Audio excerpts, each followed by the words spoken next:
France's President Emmanuel Macron wants to become Europe's new military champion and replace the United States.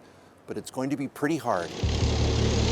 France has plenty of strengths, an army of more than 200,000 active soldiers, lots of fighter jets, an aircraft carrier, and nuclear-powered submarines.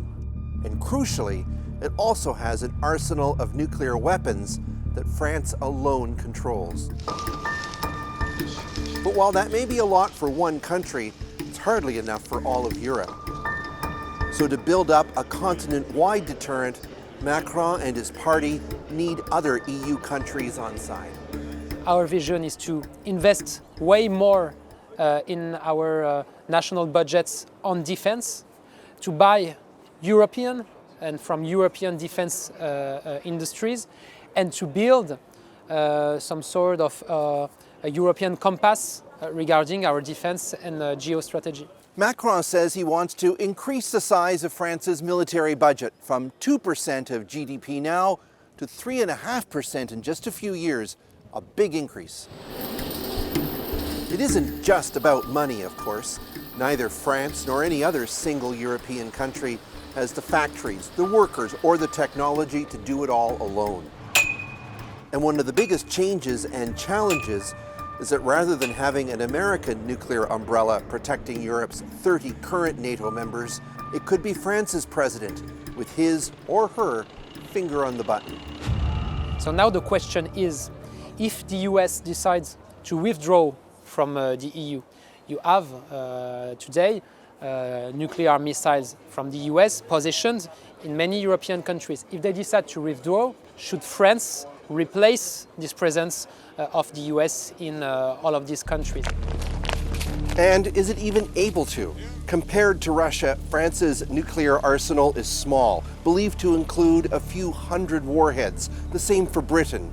Russia, meanwhile, has over 4,000. But probably even more important than the actual number of warheads is whether both allies and adversaries believe France's president would actually be prepared to use them to protect a European ally. Nobody knows if one day Macron would push the button because the Baltic states are invaded. So this is a subject that we must fundamentally solve. It will take years to solve.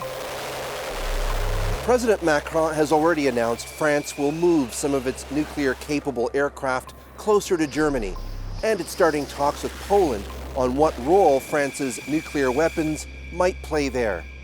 There are other big gaps in France's capabilities, and no European nation can match American air defense or other logistics. In Central Europe, they have always known that the only power that could save them from an invasion by USSR or today Russia was the umbrella of the United States.